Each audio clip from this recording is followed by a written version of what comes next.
God is raising Christ-focused leaders who will step up and influence things the way God will want them to influence it.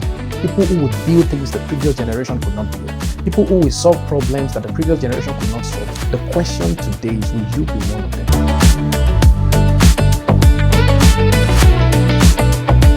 Hello, welcome to GreaterWorks Daily with Akin Akinsulire. How are you doing today? Today I've got a very interesting and very important thing to discuss with you. I hope that this wakes up your spirit, wakes up your faith, wakes up your dream, because today's word is really going to set the tone for the amazing things that God is going to be doing in your life. So are you ready? Sit up, lean up, let's go.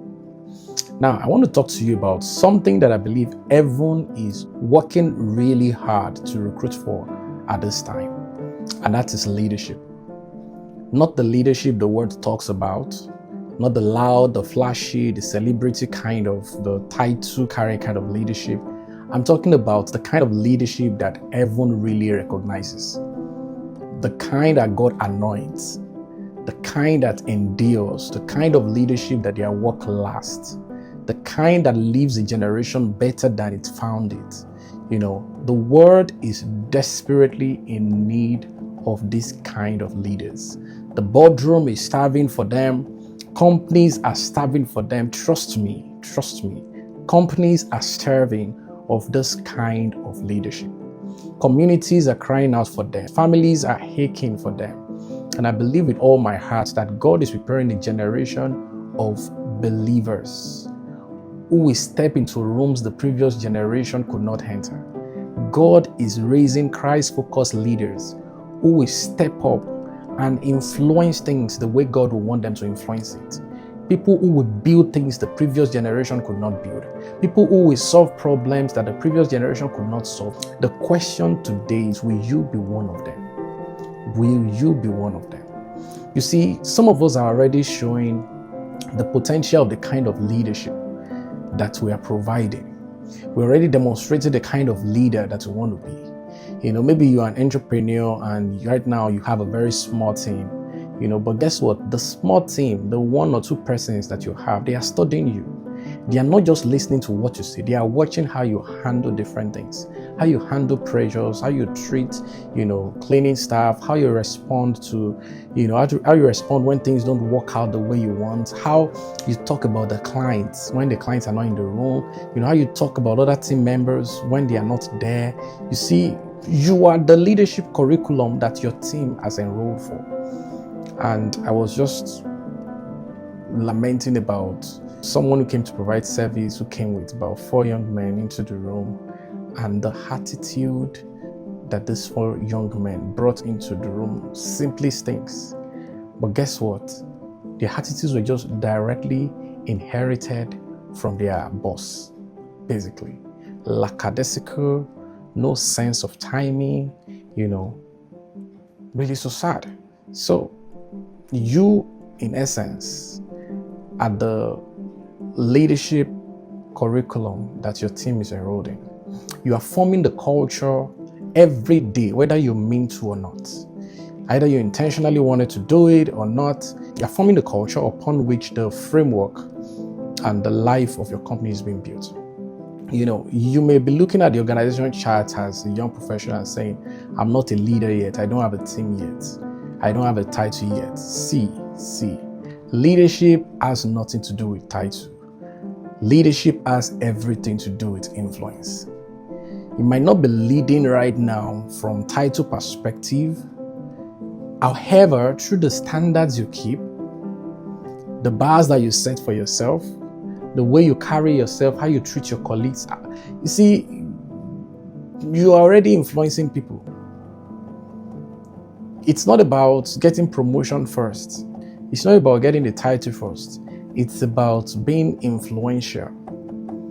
Anyone who has influence over other people's choice of actions, other people's, you know, state of mind, other people's attitude, other people's, you know, experiences, is already a leader. So the day they hand you the title, you're just simply doing things at scale. You're not, you know, you're already a leader. You're already a leader. Sometimes we might have visions in our heart and we feel so inadequate for the vision that we have. We feel so unprepared, we feel unready, See, every leader in the Bible felt the same way. Is it Moses? He said he can't speak. Is it Jeremiah? He said he was too young. Is it Gideon? He said he was the least of the clan in Israel. And God called every single one of them anyways. You see, God doesn't call the qualified. He qualifies the call. God does not call the qualified. He qualifies the call. Apostle Paul said it. He says, see your calling. Not so many wise are called. Not many rich or wealthy are called. Because he used the foolish things of this world to confound the wise. So, important things that you must note. Leadership begins with a vision from God. What's that burden? What's that vision? What's that revelation that you have? Proverbs 29 verse 18 says, where there is no revelation, the people cast off restraint. But happy is he who keeps the law. Where there is no vision, the people perish. Where there is no vision, the people perish.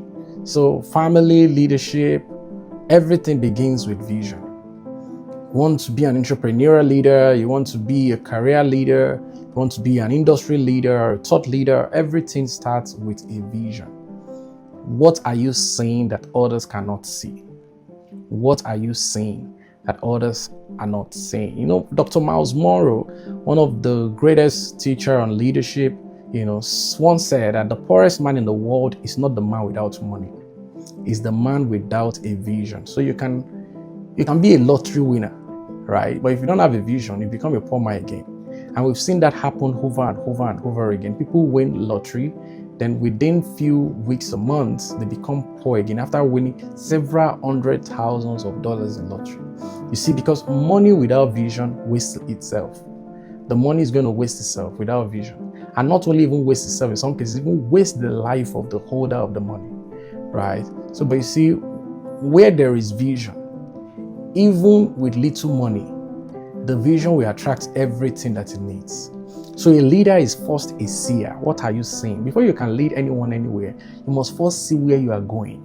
You must have a clear, God-given picture of the destination. Even when the path is unclear, Abraham went out not knowing where he was going. But he was very clear on who was going with him and what God had promised. That is leadership in its purest form. You don't have all the blueprints, you don't have all the answers, but you are clear about the vision you are pursuing. You don't always need to see the next step clearly, but you must see the destination clearly. The how follows the what. The what follows the who.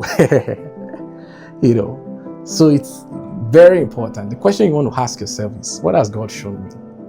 What's the picture inside of my heart? What's that picture that keeps coming back to me? That picture is not random.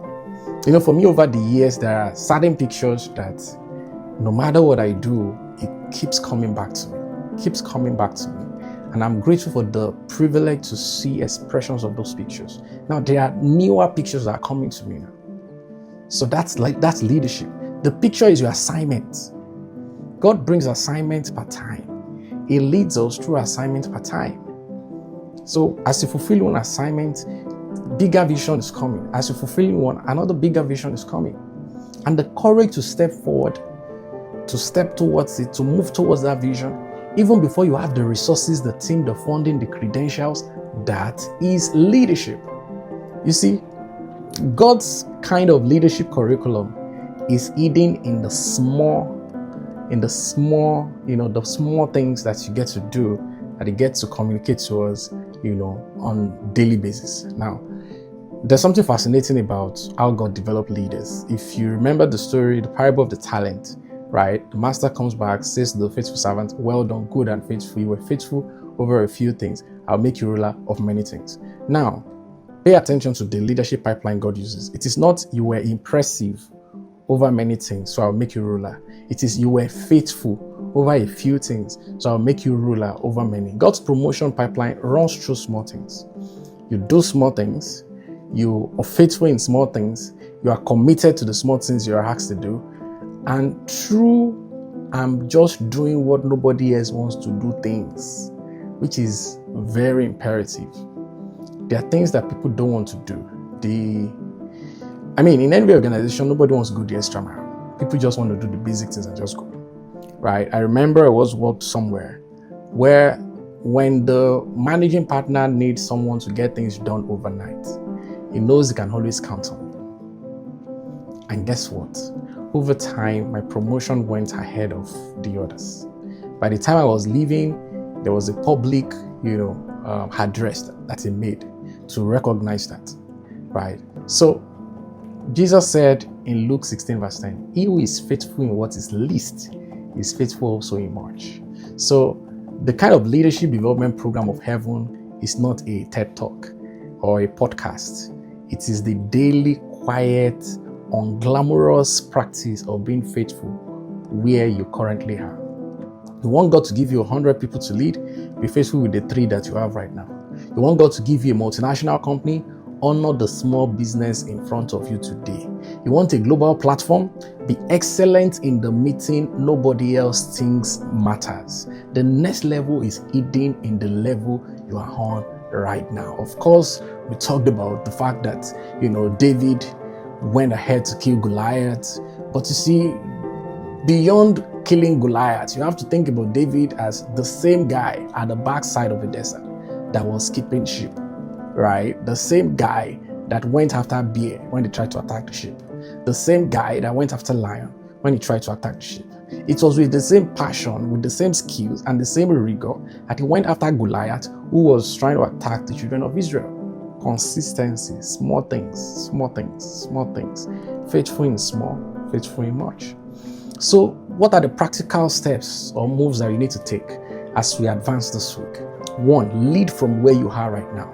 Don't wait for title, don't wait for platform, don't wait for promotion. Lead from your current seat. Lead the project, lead the meeting, volunteer to lead the morning engagement, lead your attitude, influence the room. The throne shows up for the person who has been faithfully leading the sheep at the backside of the desert. Number 2, lead with vision. Spend time this week, even if it's just 30 minutes. Just stay alone with God. Ask, Lord, what is the next picture? Where are you taking me to? What do you want me to build? And write it down. Pray over it. Brood over it. The vision keeps you moving when motivation runs out. When you don't have pictures being painted in your heart, you get stuck. The Bible says where there is no vision, the people cast off restraint, the people perish. Lead with a vision. Number 3, lead by serving. You see, leadership is service, and that's why we talk about servant leadership. Find one person under your influence this week and point to them. Mentor a junior, encourage a teammate, pay for someone's meal without telling them. Send a thoughtful note to someone. It can be your boss that might never say thank you. Send a note. Servant leadership is built one quiet act at a time. Then the 4th thing is build a circle of wise counsel. Who are the 2-3 persons who walk with God, who have integrity, who carry the kind of fruit you want to see in your own life? Ask them to speak into your decisions. Let them guide you. Let them speak to you. Be coachable, be teachable. The leader who is unteachable has stopped becoming. Everyone is recruiting leaders, guys. Everyone is recruiting leaders. And he's not looking for the perfect guys. He's not looking for the finished guys. He's looking for faithful, available. Remember the instructions that Apostle Paul gave to Timothy. Things that you've heard from me among faithful witnesses, commit to faithful men. We shall be able. So faithful. He's looking for faithful. People who are available. People who are humble. The Bible talks about Moses being the meekest man on earth. Then people who are courageous, who are brave. Give me this mountain. People who are ready to take mountains. See, the ones who will lead in the boardroom and on the WhatsApp group, in the home, in the marketplace, in the spotlight, in the secret place, is still the same people that have that heart that carries the vision of God. People that have that posture of servanthood, they are the ones that qualify to stand up. Either as big platform, small platform, is people with the heart. Gideon was hiding all of his life. David was tending sheep. Jeremiah was very young. Esther was an orphan. But assignment found them out. So wherever you are today, I want you to take a pause and make this declaration. I am a leader, called and qualified by God. I lead from where I am, with the team I have, the resources I have, the influence I have. I see what God is showing me. I move towards it with courage. I am faithful in the few, and God is making me ruler over many. I lead by serving, humbly, selflessly, sacrificially, because the way up in the kingdom is the way down. The fear of the Lord goes before me, and riches, honor, and life follow me. I surrender myself with wise counsel, and I am safe. Where I am weak, God is strong. Where I am little, God makes me mighty. I am a mighty man or a mighty woman. I am a mighty man, man of substance, man of valor, because the Lord of hosts is with me. I do not shrink back. I do not disqualify myself. I step into the rooms God is opening for me. In Jesus' name, amen. Now, go and have a powerful, spirit-led, word-changing day. Until we meet next time, keep doing greater works.